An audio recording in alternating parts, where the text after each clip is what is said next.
Muito bem, muito bem, muito bem. Começa mais um BTcast MC. Este BTcast patrocinado pela editora Mundo Cristão, o de número 15, é isso mesmo? O de número 15. Eu sou o Rodrigo Bibo. Tivemos o calvinismo, o neocalvinismo. O que virá depois? Boa pergunta. E eu sou o Cacau Marx e o neocalvinismo é muito comentado, pouco compreendido e menos ainda lido, eu acho. Olha... Eu sou o Thiago Melo e neocalvinismo é diferente de novo calvinismo. Opa, quero entender essa diferença. E meus amigos, minhas amigas, bem-vindos a mais um BTcast, este podcast que fala de Bíblia, teologia, com amor, com carinho, com paixão. E a gente está aqui para falar sobre o neocalvinismo, esse movimento teológico, se é que eu posso chamar assim, que está aí fazendo a cabeça da galera. Aliás, mas será que a galera é mais feita pelo novo calvinismo ou pelo neocalvinismo? A gente vai entender essas diferenças e para isso a gente trouxe aqui o autor Thiago Melo, que acaba de lançar um livro pela editora Mundo Cristão, num projeto maravilhoso da Mundo Cristão, chamado Neocalvinismo. Cacau, como é que é o subtítulo do livro? Já que você tem a cópia em mãos, eu ainda não tenho, né? Fazer o quê? Os Correios aí, privatiza já, brincadeira, gente, foi só uma brincadeira, não sei se é bom, eu não entendo nada de privatização, se isso é bom ou não, mas a discussão aqui, ainda que neocalvinismo tem a ver com política, não vamos discutir política aqui, vamos lá. Neocalvinismo, tradição e fundamentos. Olha, tradição... O autor Thiago de Melo Novaes. Thiago, que é isso, hein? Que é isso?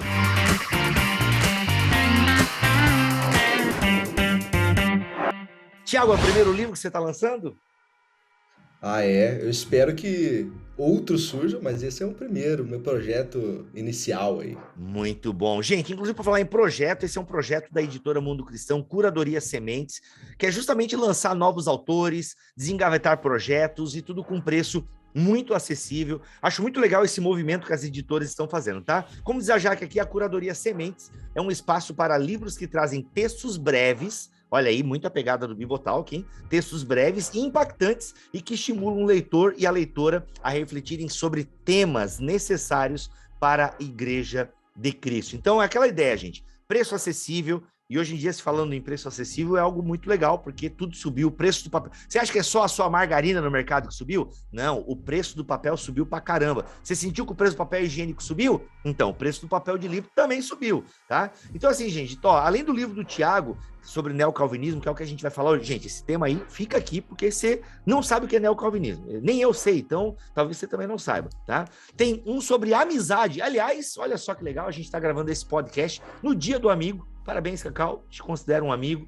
Thiago, você também é meu amigo, né? Ajudou a fazer o primeiro BTD, e sem o Thiago não rolaria o primeiro BTD. Né? Então, obrigado. Feliz Dia do Amigo aí para vocês e para vocês que são ouvintes, amigos do Bibotalk e da editora Mundo Cristão.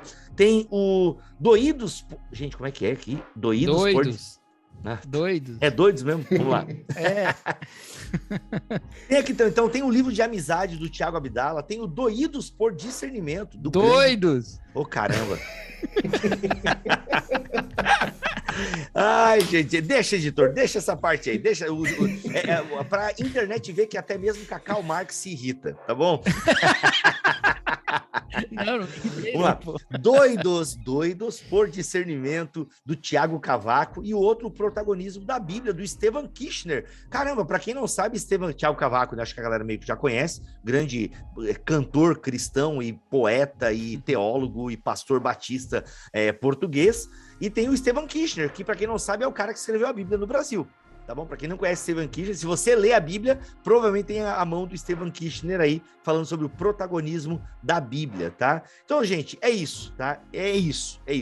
Já tem 4 livros aí dessa Curadoria Sementes, muito legal, parabéns, Mundo Cristão, por este investimento, por esse projeto. O link dos livros, e principalmente do Thiago, estão aqui na descrição deste podcast e deste vídeo. E tô aqui com o Cacau Marx, que é o prefaciador oficial da editora Mundo Cristão. Eu fiz 2 prefácios. Pô, já fez 2? Eu não fiz nenhum. Então, tá aqui do time de gravadores aqui, você tá na frente, então já é prefaciador. Eu sempre me sinto muito privilegiado de escrever prefácio, porque, assim, primeiro que eu leio antes, né? Exato. Eu fico mó feliz. Você lê dos rascunhos, né?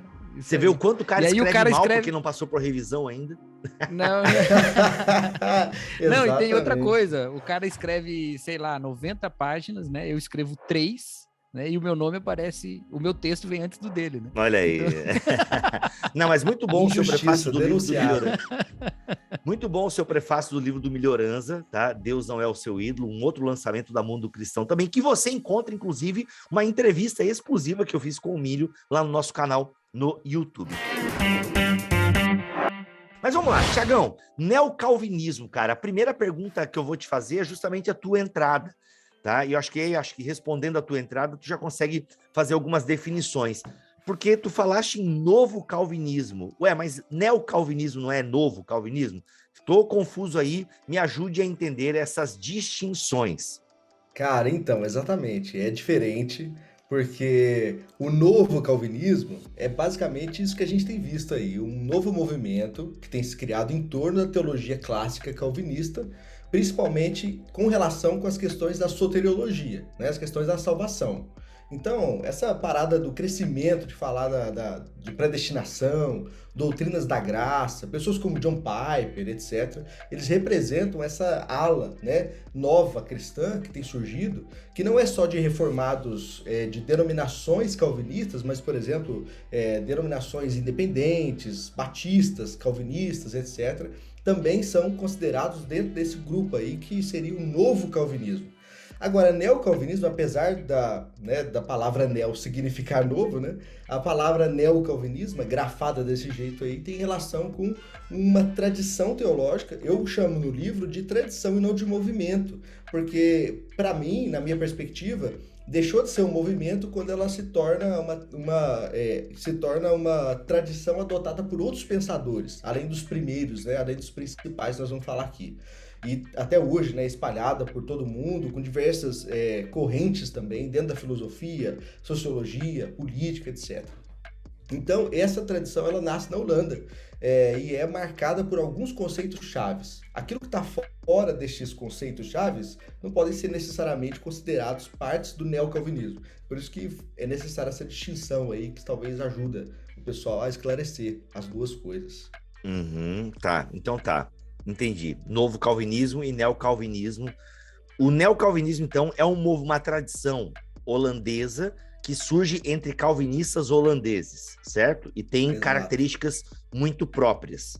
E o novo calvinismo é uma parada, então, um pouco mais moderna e encabeçada ali por John Piper. Eu vou colocar encabeçada, né? Talvez não seja bem a palavra, mas então por essa galera que está pensando as doutrinas da graça. Digamos assim, um movimento teológico, um frescor calvinista para o século XXI, alguma coisa nesse sentido.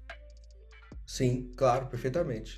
Agora, há distinções, assim, muito importantes. Só para citar uma, para não deixar o pessoal no escuro também. Por favor. Quando a gente fala sobre novo calvinismo, geralmente a gente está falando sobre questões soteriológicas.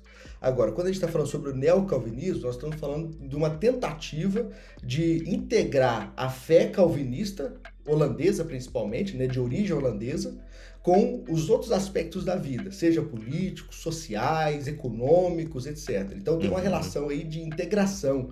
Aquela palavra que é até desgastada hoje, né, de cosmovisão cristã, que esse termo, ele é basicamente introduzido no mundo cristão a partir do neocalvinismo. Então, essa ideia de pensar numa visão de mundo cristão e não só numa espiritualidade, né, ou seja, uma coisa que extrapola a espiritualidade, é uma marca do neocalvinismo.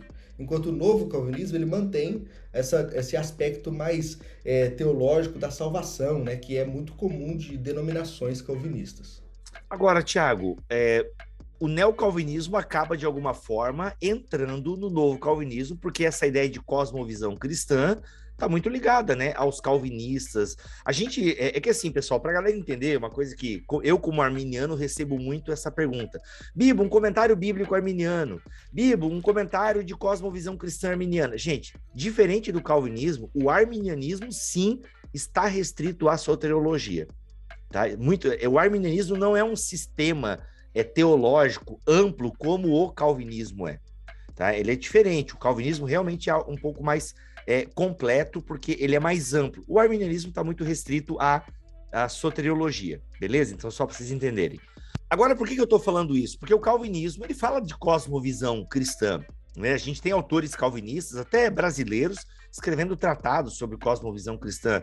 E eu, então, não entendi. Então, porque se o neocalvinismo introduz essa ideia de cosmovisão cristã, como é que, então, existe uma penetração do neocalvinismo no novo calvinismo? Então, é isso? Vamos tentar entender isso aí. Sim, assim como há também uma penetração do neocalvinismo em vertentes não calvinistas, né? Eu tenho amigos que são arminianos, que são wesleyanos, e que têm muita afinidade intelectual com alguns preceitos do neocalvinismo, porque entendem que o cristianismo, além de uma espiritualidade, é uma visão de mundo. Agora, também é preciso deixar claro, né, que o neocalvinismo, ele pensa uma cosmovisão cristã, mas o que está implícito é que é uma cosmovisão cristã calvinista, apesar de, né, não se apresentar dessa maneira. Porque no contexto estava explícito, né? E hoje é necessário explicar que é realmente uma vertente de origem calvinista, né? Tem uma coisa também importante de ver, que esse chamado novo calvinismo, ele é um fenômeno típico do evangelicalismo do século 20 e 21, né? Então tá dentro desse grupo dos evangélicos, né? Enquanto e americanos, né, Cacau? Desculpa te interromper, porque me veio na cabeça isso está muito o novo calvinismo está muito ligado aos Estados Unidos, né? Sim. Enquanto o neocalvinismo já vem lá desde o século XIX, né? Então ele começa dialogando com outras coisas, né? É até uma tentativa, um exercício mais ambicioso, né? É até difícil colocar as duas coisas no mesmo... A gente não estaria comparando as duas coisas se não fosse pela proximidade das palavras aí, né? Ou porque em inglês é o neo e o new, né? Então fica tudo assim junto, né? Dá uma complicada. Muito bom. Então, Tiago, beleza, já entendemos a distinção, isso é muito importante, mas o nosso foco aqui é o neocalvinismo. Cara, que movimento holandês é esse? Quem é o seu precursor? Ele desde o começo foi chamado de neocalvinismo ou não? O neocalvinismo já é um nome que nós, que olhamos para a história, demos. Como é que é? Como é que começa a surgir esse neocalvinismo?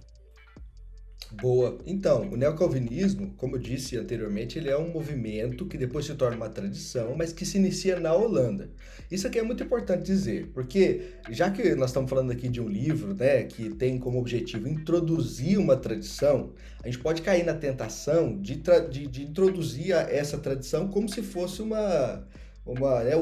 melhor que há, né, na teologia e tal, né? Mas é preciso fazer uma limitação do que seria o neocalvinismo no seu próprio contexto, né? Para que a gente não importe de uma maneira não crítica, né? Ou sem uma apropriação crítica para nosso contexto da teologia, para as nossas necessidades do século XXI e etc.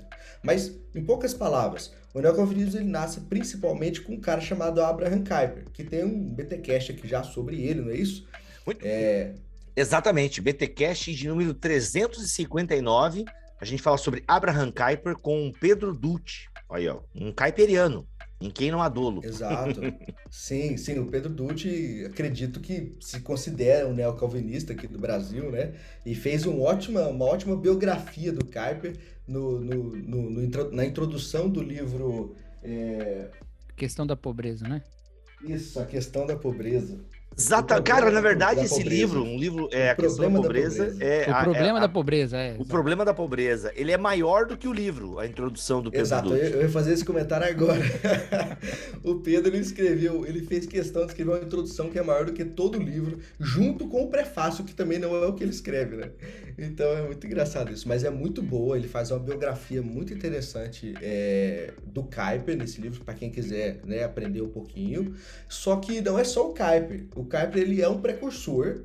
Muitas pessoas colocam outro cara como precursor, que é um historiador que também era holandês, chamado Groen van Prinsterer, né, que era um mentor intelectual para o Kuyper, né, tanto na política quanto na religião, na intelectualidade, mas de fato nós podemos dizer que o neocalvinismo não seria o neocalvinismo sem o Abraham Kuyper primeiro.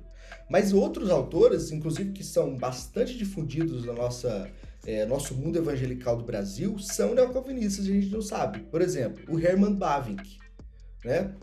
todo mundo que estudou teologia já teve contato com a obra gigantesca dele chamada Dogmática Reformada, né? Aqui no Brasil tem 4 volumes, é um calhamaço, é uma obra muito grande, muito interessante, mas que é de um cara que foi, em muitos sentidos, o cara que sucedeu o Kuyper, inclusive na política, né? Para quem não sabe, o Kuyper ele foi líder e ele criou um partido chamado Partido Antirrevolucionário.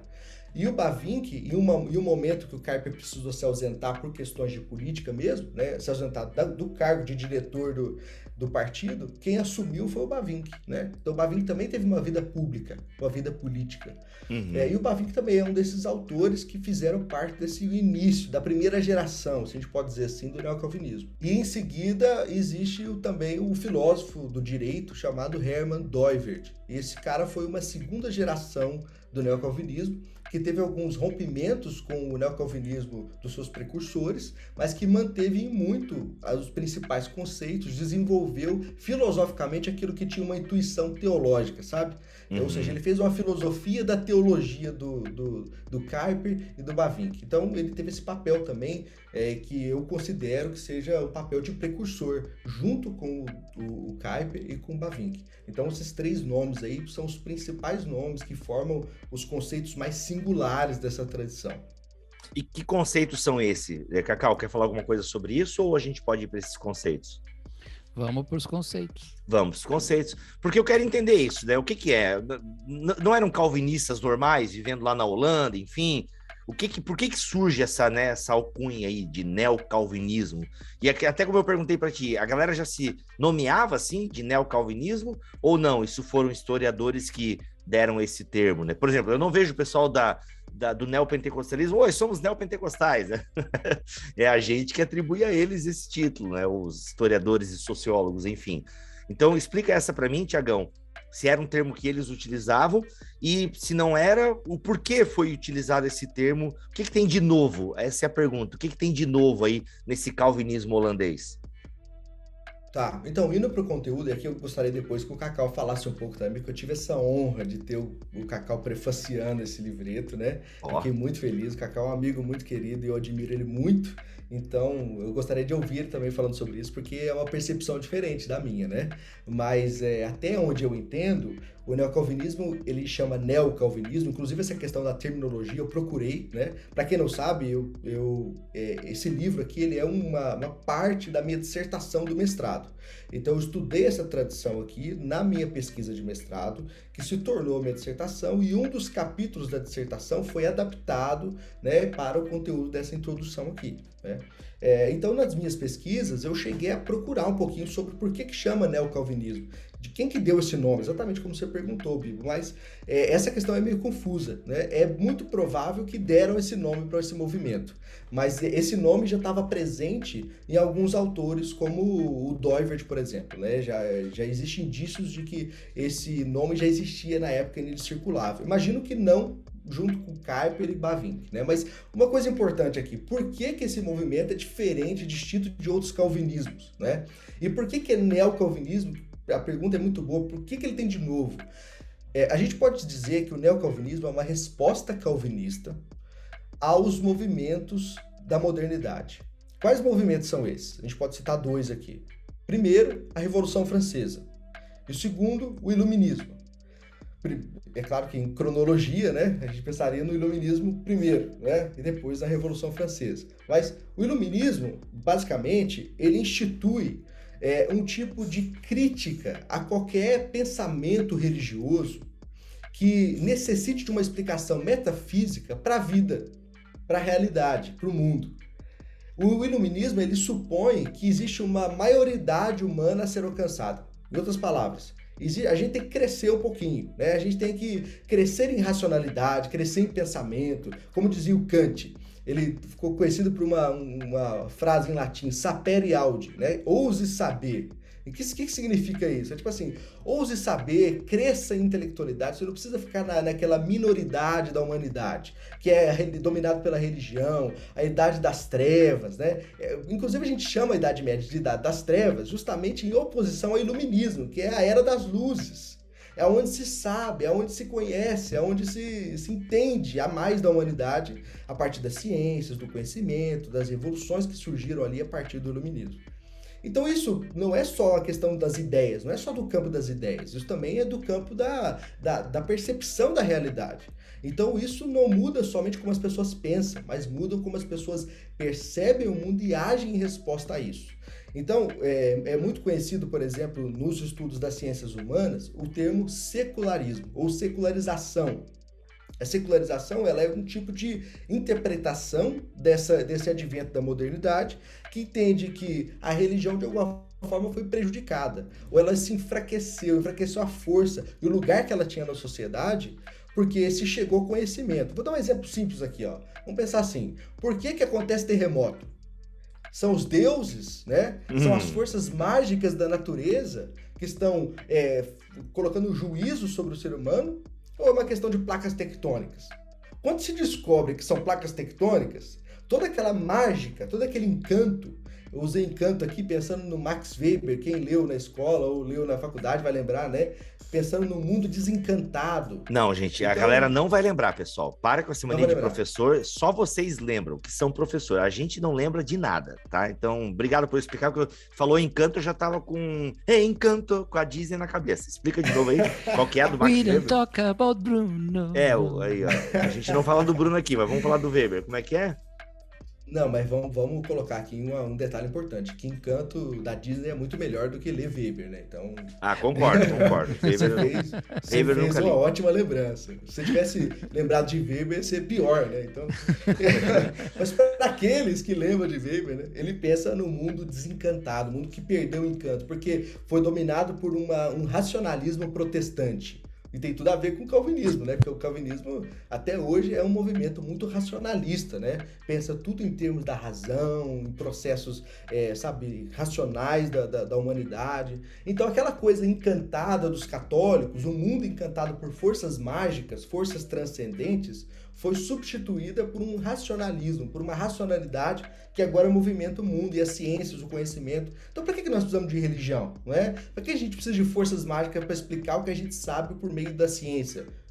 Então, essa é a crise que a religião enfrentou, né, durante algum tempo. E o neocalvinismo, ele é uma resposta cristã a partir daquele calvinismo clássico, né, para essas novas demandas do iluminismo e também da Revolução Francesa, que instaurou no mundo um tipo de pobreza também, né, um tipo de problemas sociais que são detalhados mais pelo Kuyper, eu coloco um pouquinho também, que acaba por também, de alguma maneira, descredibilizar a fé cristã, porque para o Kuyper, isso aqui é a visão neocalvinista, tá? Para o neocalvinismo, a Revolução Francesa, ela coloca uma sociedade sem Deus, sem necessidade de Deus, coloca a incredulidade no lugar da crença em Deus. Então, no lugar da fé e a esperança no futuro do reino de Deus, a Revolução Francesa pensa em termos de busca pelo dinheiro, né? Então é isso que o Kuyper diz. Então isso é um problema para ele,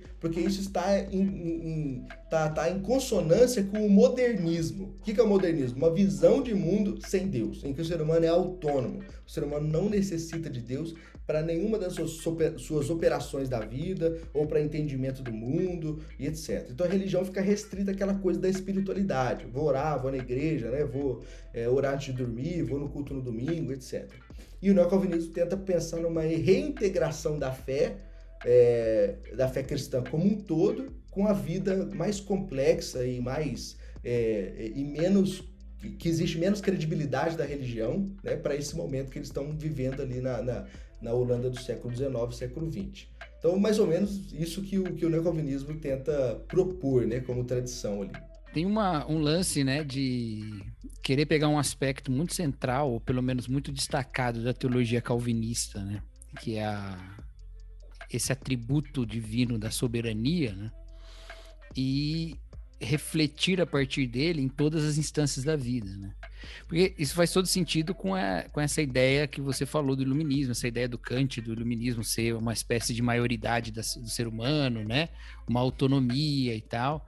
E então essa reflexão sobre essa soberania de Deus em todos os aspectos, né? tá nesse contexto, né? Porque as pessoas gostam de citar, né? Não existe 1 centímetro quadrado, né? No todo o universo. É uma frase de caminhão, né? No qual Cristo, que é o Senhor de tudo, não diga, é meu, né? Só que o contexto é justamente esse, né? Não é só não é uma mera afirmação dominionista, né? É uma afirmação em resposta à proclamação de independência da filosofia iluminista e desses movimentos, né? Então, na verdade, assim, se você pensar, toda a teologia contemporânea, ela é uma tentativa de lidar com o chute no balde que foi o iluminismo, né? Então, assim, qualquer coisa que a gente for falar aqui, a gente vai ter que lidar com isso, né? E aí uma coisa que eu ia te perguntar, Thiago, é que a gente começou colocando uma coisa paralela à outra, mas na sua história de envolvimento com o neocalvinismo, existe um papel, né, do calvinismo soteriológico, vamos dizer assim, né, contemporâneo. Porque tem esse negócio, o Kuyper não escreve um livro chamado Neocalvinismo, né? Ele escreve um livro chamado O Calvinismo. A preocupação dele é a respeito das implicações da doutrina calvinista na vida, né? E, inclusive, ele vai ser bem enfático ali ao colocar o calvinismo até em termos de superioridade em relação a outras tradições também protestantes ou não católicas, né? Mas fala aí, Thiago, como é que foi sua aproximação disso para a gente também pegar esse ponto aí do Kuyper e do calvinismo? Então, como um bom estudante de teologia, eu iniciei querendo saber sobre calvinismo e arminianismo, né? Mas é claro que eu já me arrependi. Mas na época eu estava empolgado. Né? Me arrependi desse pecado horroroso que é estudar essas coisas enfadonhas. Tô brincando. Então, na época eu estava querendo saber um pouco mais sobre isso. E aí tinha um amigo, o Áquila, né? Que vocês dois conhecem, inclusive, né? O Cacau e o Bibo conhecem. Abraço, Áquila. Abração, Áquila. E aí ele me emprestou o livro Calvinismo, do Abraham Kuyper, inclusive, que agora é meu, já peguei pra mim, né? Quando é livro crente, não considera-se roubo, né? Então... É oferta. É oferta, exatamente. Não, mas a gente fez uma troca e depois eu dei um outro livro pra ele. Mas eu peguei esse livro aí pra mim, na época eu tava emprestado e fui começando a ler, porque eu imaginava que ele ia falar sobre predestinação. Eu queria saber da visão de um cara do século XIX, o que era calvinismo. E aí eu me deparei com palestras, né? Esse livro é um monte de palestras, que são palestras bem conhecidas lá de Princeton, que é as palestras Stone, né? Que inclusive o Bavinck também dá essas palestras, ele vira um livro que está traduzido no Brasil aqui como Filosofia da Revelação. E o Calvinismo, aqui no Brasil, é o livro que compila essas palestras do Kuyper. E nessas palestras ele fala sobre o calvinismo como uma visão de mundo. Em poucas palavras também, olha que eu achei isso aqui interessante, até hoje isso é um dos pontos que me agradam muito no neocalvinismo. Ele pensa assim, que toda visão de mundo, de alguma maneira, responde a 3 relações fundamentais que o ser humano tem. A primeira, a relação que ele tem com Deus. A segunda, a relação que ele tem com o outro. E a terceira, a relação que ele tem com a natureza, com o mundo, com a criação, né? Então, toda visão de mundo, de alguma forma, tem que responder como essas relações funcionam. E a depender da resposta, configura uma outra visão de mundo. Então, para ele, o calvinismo é o que tem a melhor resposta para essas 3 relações. Se nós concordamos com isso ou não, é outra coisa. Mas é importante. Mas essa era a proposta, né? Mas esse ponto é muito importante, vou até destacar aqui para o ouvinte, porque é o seguinte... A gente gosta muito de usar esse termo, né, cosmovisão cristã, para jogar qualquer coisa, entendeu? Sim. A gente faz o caminho contrário. Em vez de fazer o caminho da reflexão, vamos olhar como é que se relaciona, a gente faz o caminho contrário. Vamos ver como é que os cristãos fazem, então isso aqui é cosmovisão cristã, entendeu? E vai para trás, né? Isso é muito importante. Tinha uma proposta de método, né? Se ela funciona ou não, é outro papo, né? Mas no mínimo ela é muito rica, né? No mínimo ela é rica. Muito. Sim, concordo plenamente. E aí ele, a partir dessa ideia do calvinismo como uma visão de mundo, ele fala uma visão de mundo e de vida, é o termo que ele usa para traduzir o termo alemão de cosmovisão, né, para o holandês, lá e depois para o inglês, que ele está falando essa palestra nos Estados Unidos, em Princeton. Então aí ele fala sobre qual que é a relação dessa visão de mundo com a política, qual que é essa relação com a sociedade, e aí ele vai introduzindo vários conceitos importantes. Mas é importante ressaltar uma coisa aqui. Eu vejo que a gente pode chegar nesse assunto que eu acho que vai ser muito válido para a galera que está ouvindo a gente, né? Sobre a questão do dominionismo, né? Como é que a gente lida com a ideia do calvinismo, neocalvinismo sendo usado como pretexto, né, para teologias dominionistas, ou o contrário, sendo acusado como dominionismo, né? Mas não pode falar, mas não tem como sair, vai. Define um pouquinho o que é dominionismo. Mas sim, parece seita. Parece seita tweet, assim que Agostinho. Dominianismo não é aquela seita que Agostinho rebateu lá, sacanagem. Exatamente essa. Sobreviveu muito tempo. Mentira. Não é não. Fala aí dos 7 montes, quer dizer o quê? O que você tá falando? O que é? Não, tem tudo a ver com isso, com isso. Inclusive, na minha dissertação, eu fazendo a propaganda da minha dissertação, que era para fazer do livro, né? Desculpa. Mas a tua dissertação tá de graça para ler em algum lugar ou só no teu PC. O teu livro, que é uma síntese, tá disponível pra galera, olha aí. Exatamente. E que tá bem mais bonitinho, tá com uma linguagem bem mais acessível do que aquele barato, acadêmico tá chato, muito né? Claro. Tá bom, bonito. E tá barato e tá muito claro. Isso. O texto acadêmico só serve para quem escreveu, a gente sabe disso, né? É pra passar, gente, é pra ganhar nota, vai. E aí? Isso, exatamente. Mas lá eu faço uma distinção entre o que seria o dominionismo, ou a teologia do domínio, e o neocalvinismo, né? Mas o que eu estava dizendo antes é que, só para complementar aqui, é que então o Kuyper ele estava pensando ali para um público específico, que era o público de Princeton, introduzindo a sua ideia. Então eu vejo muita gente utilizando esse livro, que é o livro Calvinismo mais conhecido do Kuyper, para poder, de alguma forma, como se fosse resumir toda a teologia dele a partir desse livro. Mas não dá, é como se a gente estivesse resumindo a nossa teologia a partir desse BTcast aqui, né? Não dá, porque é uma série de falas, tá? Mas vamos falar então um pouquinho sobre o dominionismo e depois a gente fala sobre outros autores também, porque o Kuyper ele é muito importante, mas o neocalvinismo como um todo tem muitas contribuições para além dele, né? Sim. Mas o que acontece? Pode falar. Não, eu só ia falar que até naquele BTcast sobre o Kuyper que a gente fez, a gente fala das esferas, né? E realmente quando você ouve essa ideia das esferas e você ouve né, os teólogos e proponentes dessa teologia do domínio ou dos 7 montes, enfim, é muito parecido, né? Ocupar, para influenciar e tal. É claro que assim, gente, tem vários expoentes, né? E tem uns expoentes da teologia do domínio que fala, cara, isso aí tá muito parecido com o Kuyper, né? Então, às vezes é difícil até você discernir uma coisa da outra. Então, Thiago, nos ajuda aí para a gente não misturar as coisas. Cara, muito bom. Isso eu acho que é uma discussão necessária. Eu sou um consumidor ávido do Twitter, né? Ou seja, eu passo raiva diariamente. E faz terapia por causa do Twitter. Exato, exatamente. Muito dinheiro gasto por causa dessa rede. E nessa minha dependência do Twitter, eu vi muitas discussões já sendo travadas sobre o neocalvinismo, mas com muitas confusões. Justamente porque, igual o Cacau falou na introdução dele, muita gente nem sabe o que significa isso e fala mal, né, digamos, né? Então, teologia do domínio é basicamente toda teologia que tenta alcançar o seu horizonte escatológico no aqui e agora. Ou seja, aquilo que seria o escatom, aquilo que Deus mesmo vai fazer, nós fazemos através de uma missiologia equivocada, né? Ou seja, a pergunta por excelência da missiologia é o que Deus espera de nós no mundo, não é isso? E o que toda a teologia do domínio responde Deus espera de nós que a gente torne este mundo e a sua criação no seu reino. Então é basicamente isso. E como que isso é feito? De diversas maneiras, a depender da teologia do domínio. Há teologias do domínio que são mais teonomistas, ou seja, entendem que a lei do Antigo Testamento ela deve ser aplicada hoje como a lei, né, da nossa Constituição. Então, como que a gente vai exercer o domínio? Através das leis morais de Deus sendo aplicadas como lei para todo mundo. Isso é o caso do Rushduni, por exemplo, que é um norte-americano que tem muita relação com o neocalvinismo, porque ele leu Kuyper, ele leu o Doivert, ele prefaciou o Doivert, né?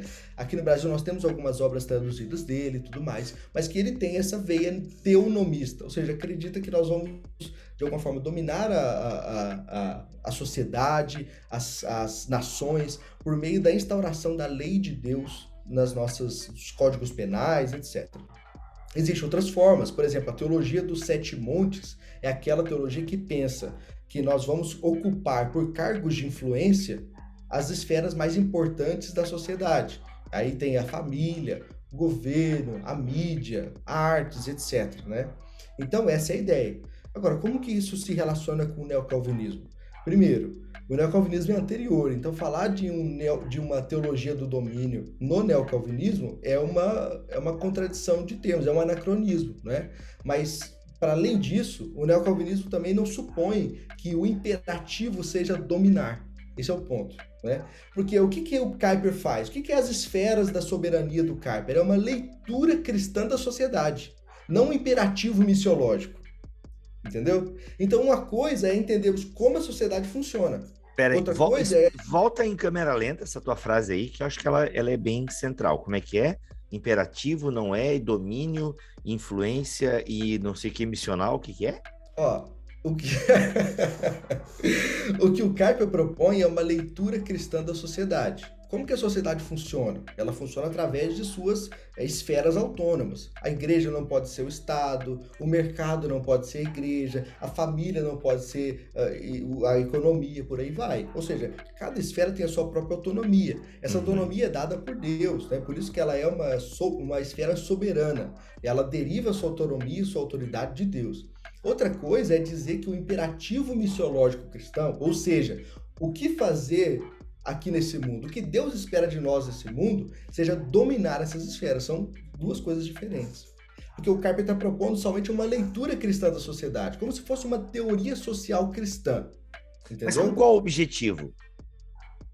E aí a gente tem que ver a partir dos autores. O Kuyper, por exemplo, ele não fala que o objetivo é dominar a sociedade. O Kuyper ele pensa em termos bem mais eclesiológicos. Inclusive, a igreja tem um papel muito importante para o Kuyper, né? Porque ele foi pastor de igreja, ele se converteu numa igreja, mesmo tendo a sua formação teológica no liberalismo, ele foi para a igreja rural e lá que ele se converteu, porque os irmãos ficaram orando por ele e ele se converteu lá, né? Então, a igreja tem um papel muito importante para ele. A questão do serviço cristão é fundamental no neocalvinismo. Agora, o domínio cristão não é um imperativo neocalvinista, ele é um imperativo dominionista.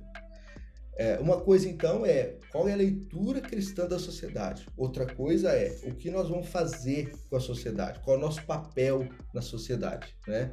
E o que o Kuyper está propondo é uma integração da fé com as outras esferas da vida. Ou seja, eu não posso ser cristão só na igreja. Essa é uma intuição que a gente já tem hoje, né? Não precisa ir no Kuyper para chegar nessa mesma conclusão. Então, basicamente, essa diferença entre as duas coisas, né? Que muita gente não sabe distinguir. Muito bom. Inclusive, no livro você fala que, por uma questão até da ação política do Kuyper, uma coisa que ele precisou desenvolver foi um paradigma de pluralidade, né? E de cobeligerância, de lidar com opiniões diferentes, né? O que acaba preservando uma característica muito mais democrática, menos autoritária, né? Do que, às vezes, essas distorções que se fazem desses conceitos, né? Nossa, perfeito, Cacau. Aquela ideia que a gente ouve muito hoje, chamada de graça comum, é um termo do Kuyper, né? Apesar disso, essa mesma intuição sobre uma graça, que não é a graça que salva, mas é a graça que mantém a criação de Deus se desenvolvendo, isso já está presente em Calvino, por exemplo, né? Fala que a graça de Deus refreia o pecado, mas o Kuyper vai além, ele fala que não só refreia o pecado, mas a graça de Deus que está sobre justos e injustos, né, como o sol, etc., também se dá na criatividade, né, no potencial para a gente manter as coisas, desenvolver a criação, criar sociedades, fazer política, etc. Então ele vê, por exemplo, em Darwin, uma figura da graça de Deus, né? Ele vê nos filósofos figuras da graça de Deus. Ou seja, ainda bem que ele é de outro tempo, é que hoje ele seria cancelado.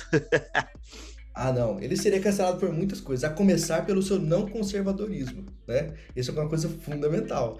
Ele tinha um precursor que era mais aristocrata, que era o Prinster, né? Mas depois que ele assume o lugar do Prinster, ele cria o partido antirrevolucionário, ele faz algumas políticas que hoje seriam consideradas muito progressistas. É claro que não dá para encaixar ele nem num ponto e nem no outro, só que hoje ele seria cancelado de muitas maneiras, inclusive por essa, talvez chamariam ele de comunista, né? Obrigado, senhor. Obrigado por trazer a internet só a partir dos anos 2000, que a gente tem Kuyper, a gente tem C.S. Lewis. Nossa, C.S. Lewis, mano. Bah, mas seria um Uber. C.S. Lewis seria Uber hoje em dia.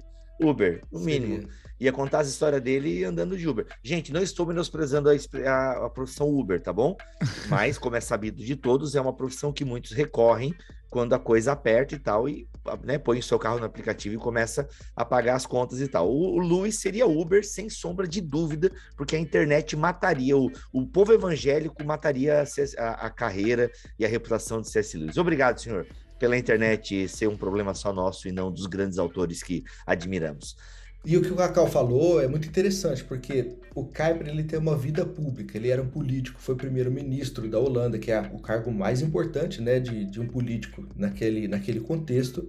E para isso, para que ele se mantesse na vida pública e política, ele teve que desenvolver essa ideia de graça comum. Né? Ou seja, a graça de Deus não está só sobre os eleitos, sobre os salvos, está sobre todo mundo e sobre toda a criação de Deus. E a gente encontra coisas boas e louváveis que agradam a Deus em diversos cantos. Está presente nos outros autores do neocalvinismo.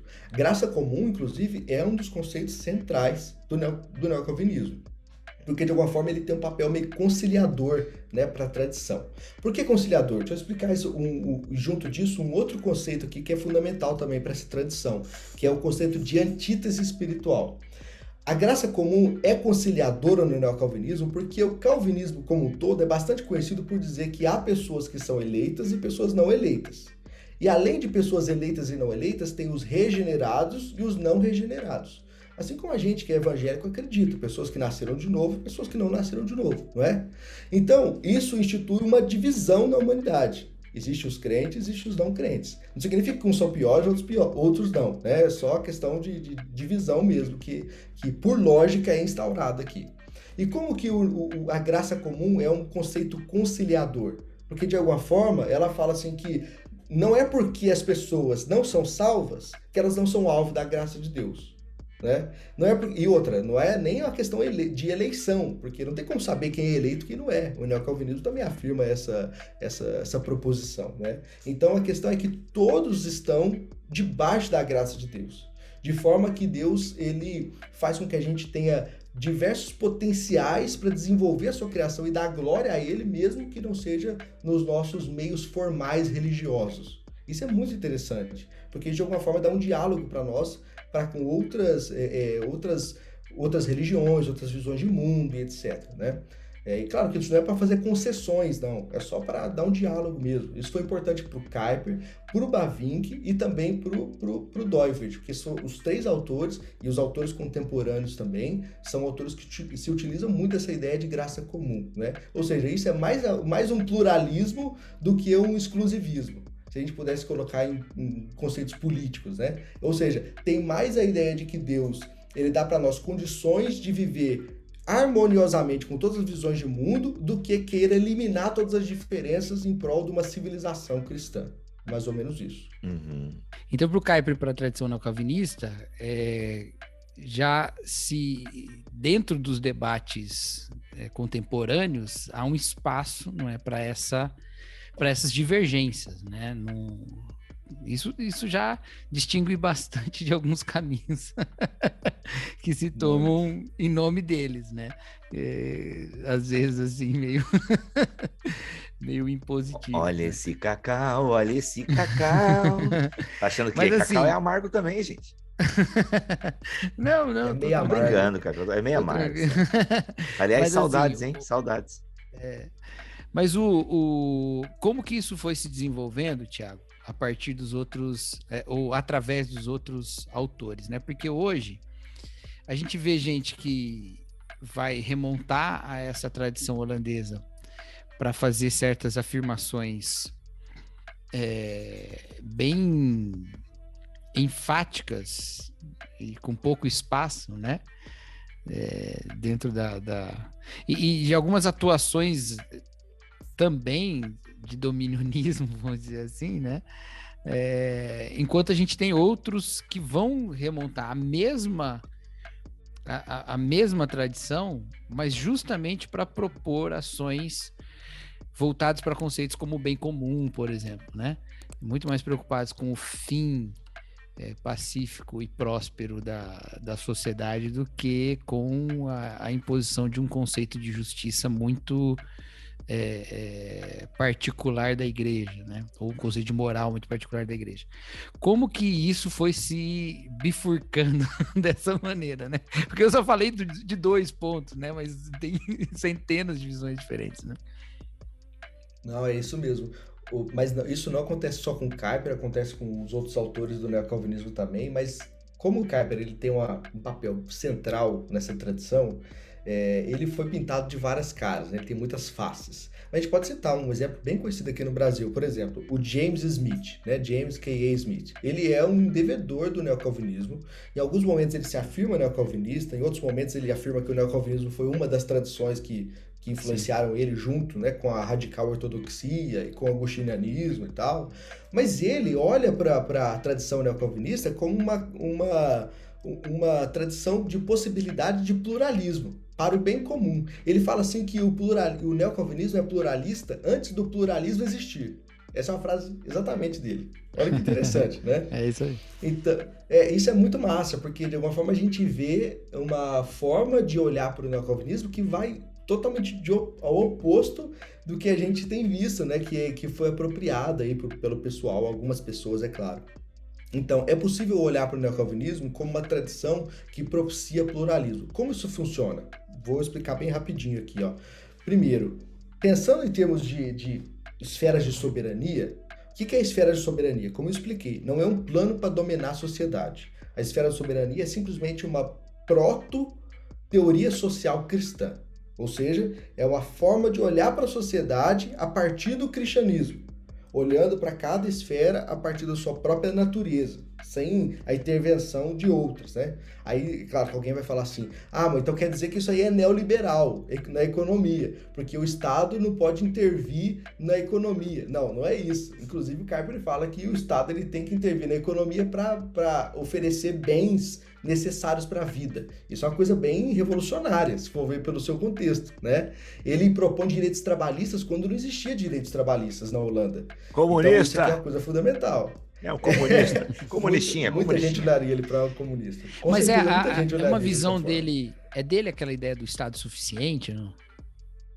Olha, eu não me lembro dele ter utilizado esse termo, tá? Mas eu acho numa que... das nossas conversas sobre política aqui com o Igor, inclusive, o Igor falou sobre isso, mas não citou ele. Mas aí já pensei no Igor, pensei no calvinismo, já fiz a soma, mas... Quem é que o Igor cuida dos pobres? É outro esquerdopata. É do nosso BTcast Plus lá, em que a gente tava falando sobre muito Estado, pouco Estado, e aí ele falou desse Estado suficiente, né? Mas, desculpa, continua. Exato. Não, isso foi só para ilustrar que o Kuyper propõe, então, uma visão de sociedade onde as esferas não extrapolavam o seu próprio espaço.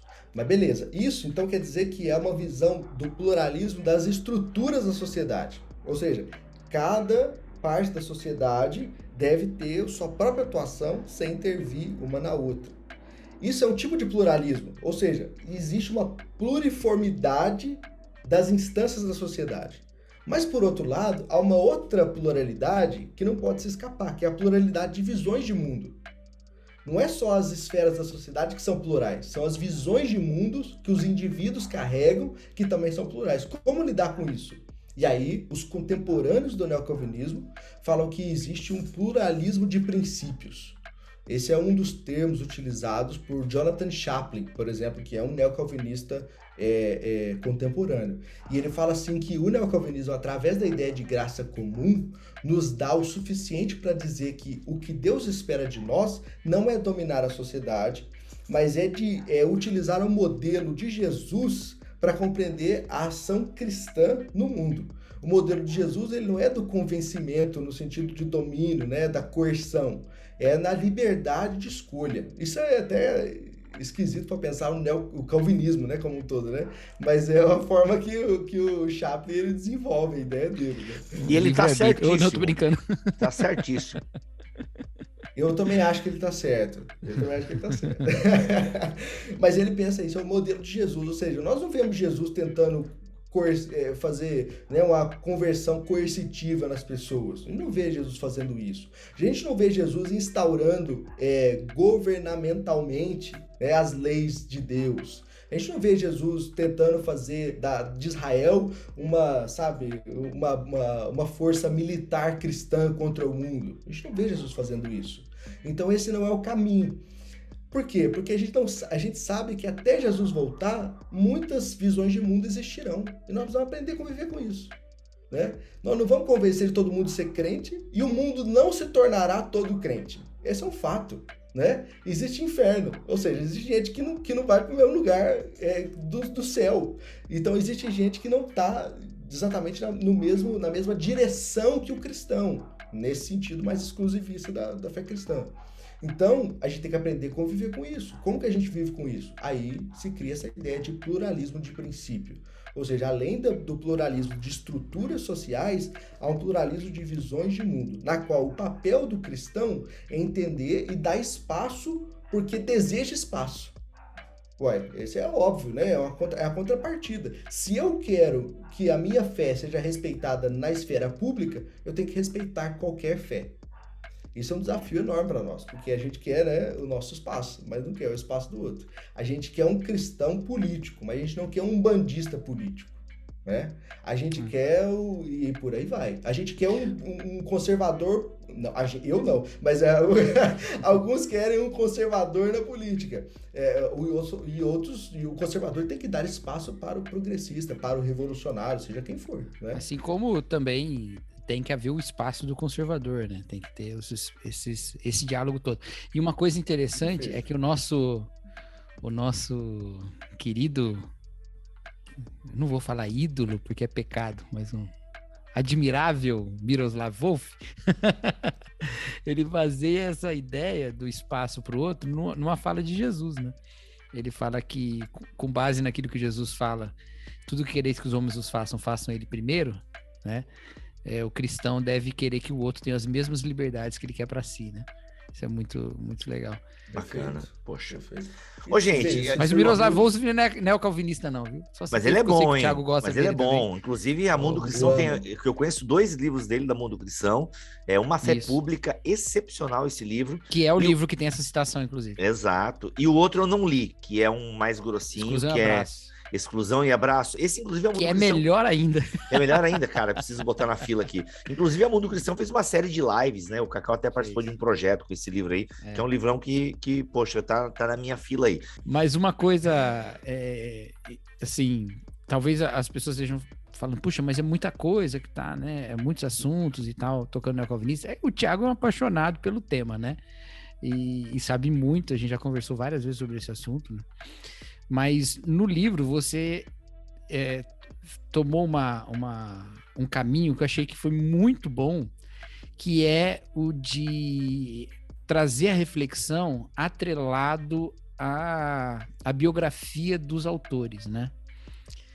E eu acho que isso facilita no sentido da cronologia da coisa, né? Pra gente entender o contexto também e tudo mais. Mas também criou 3 perfis, vamos dizer assim, que depois, então nos 3 primeiros capítulos, estabelecem-se 3 perfis de ideias, né, intelectuais, 3 perfis intelectuais, que quando eles se cruzam nos outros 3 capítulos, você consegue entender melhor as cores de cada um, né? Então, esse foi um caminho estilístico, assim, muito bom de organização do livro e que ajuda bastante a ficar claro. Como eu já falei isso para você, né? Esse era o livro que eu queria para indicar para os meus alunos de teologia contemporânea, né? Porque tem muita coisa sobre neocalvinismo em inglês, tem bastante coisa em português também, mas às vezes muito complicado, né? Não tem uma introdução assim muito clara e tão abrangente. Você tem introduções até claras, mas um pouco mais restritas, você tem introduções menos claras e muito abrangentes, né? Mas você aqui eu acho que tem uma introdução bem clara e bem abrangente do neocalvinismo. E ficou muito legal mesmo, né? Pronto, tá aí o jabá pra gente finalizar. Daí você deve estar se perguntando, poxa, mas e o Bavinck? Não vai falar do Bavinck? Não vai falar do Doiverd, que eu não sei falar. Esse cara, até o nome dele é ruim de falar, Doiverd, né? Doiverd, que eu acho que nem é assim, tá, galera? Tem uma discussão aí de como se pronuncia o nome dele. Gente, os holandeses, assim, né? Eles pegaram os alfabetos e deram outro nome pra eles. Exato. Né? Cara, tem um autor, Godsworth, que não é Godsworth, é outra parada também, enfim. Mas tá aí, gente. Chama de Bob. Esse aí você chama de Bob. Pronto, chama de Bob. Ô, mano, eu tô com o Huckmacher na cabeça. Eu não leio o Huckmacher e nem Jean-Paul Sartre. Mas o Huckmacher tá nessa turma. Eu leio os dois.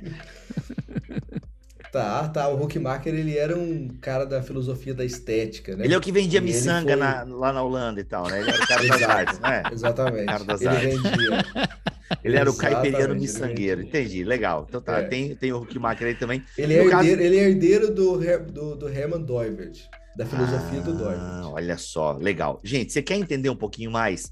Como o Cacau falou, ele é um livreto, mas, mano, tá sintetizado, é o suco que você precisa saber sobre neocalvinismo. Eu imagino que deve ter também literatura que você consultou, Thiago, que abre, né? Ou seja, o seu livro é uma porta de entrada e a partir da bibliografia que você consultou, a galera se interessar, né, por saber mais sobre o assunto, tem então uma bibliografia pesquisada por você. Galera... Deixa eu dar um testemunho sobre isso. Assim, claro. Que eu acabei de ler o livro, eu mandei um áudio pro Thiago e falei assim, cara, o seu livro foi tão bom que agora eu sei exatamente quais serão os próximos 3 livros que eu vou ler sobre o assunto. Aí eu falei, eu não vou falar qual é para não influenciar o leitor, mas eu falei, e o Thiago falou, esse é um excelente caminho, esse caminho Fala um pelo menos, não, brincadeira, o pessoal tem que comprar o livro primeiro o calvinismo do Kuyper, lógico. Pronto, né? Fechou, aí ó, fechou. Mas aí tem um do Bavinck e um do Doiverd. Olha aí, então tá, gente, olha aí. Ó, Doiverd, já vou dizer, gente, se você não... Doiverd é difícil, tá? Inclusive, eu dei risada que há uns 3 anos atrás me colocaram numa comunidade do Facebook, só para quem leu Doiverd. Eu falei, gente, o que eu tô falando? Quem me colocou aqui? Eu não sei nem falar o nome do cara, vocês me colocam nesse grupo aqui, para com isso. Mas, gente, olha só, o lugar da soberania de Deus, o lugar da graça comum e da antítese, o lugar da cosmovisão calvinista. Conclusão, é possível falar em tradição... Gente, aqui cortou no Kindle, qual que é o nome? É possível falar em tradição neocalvinista? Olha aí. Então, galera, tem muito tema legal, bem escrito, um livro pequeno que você com certeza lê aí numa semana, num final de semana, depende do seu grau e velocidade de leitura. Parabéns, Thiago, e parabéns, Mundo Cristão, aí, por essa curadoria Sementes, e que dê muito certo e que venha mais livros da pena de Thiago Mello, tá, gente? Se você quer adquirir esse livro, o link tá aqui na descrição deste vídeo, deste BTcast, e você vai estar ajudando, como a gente sempre diz, um autor nacional. Para quem tá vendo o vídeo, olha só, tá? Gente, ele é um pocketzinho aí, ó, pocketzinho, cabe inclusive no bolso da calça jeans, então você que tá lá na fila do seguro-desemprego, né? Tá certo. Você gastou uma boa grana nesse livro aí, e essa fila vai andar mais rápido e tal. Gente, livreto, e é legal, porque eu gosto de livreto, enfim, é uma ideia que eu acho muito bacana também, porque vai direto ao ponto, é tipo uma trilha do Twitter, né, mano? Tem um monte, porque tem boas threads, como o pessoal fala, do Twitter, que são muito informativas e tal, e eu acho que livreto vai direto ao ponto. Parabéns, Thiago. E é isso. Obrigado, Cacau, por ter participado e recomendado e prefaciado esse livro. Valeu, gente. Leiam. A gente fala muito aqui de conceitos neocalvinistas no BTcast, né? Volta e meia a gente toca esse assunto. E para saber realmente mais e para abrir portas aí para entender melhor esses conceitos, eu recomendo muito esse livro aqui. Vai lá, Neocalvinismo, Tradição e Fundamentos, Thiago Mello. Olha aí, Thiagão, obrigado e sucesso, meu irmão. Eu que agradeço, Bibi. Obrigado pelo espaço, obrigado, Cacau, pelo prefácio. Espero que o pessoal seja abençoado aí. Vai ter muita coisa boa para a vida, para a espiritualidade, para a teologia. Espero ajudar todo mundo aí que está lendo. É isso, gente. Muito obrigado por ouvir o BTcast MC. Voltamos com o BTcast na semana que vem e com o BTcast Mundo Cristão no mês que vem, se Deus quiser e assim permitir. Fiquem todos na paz do Senhor Jesus.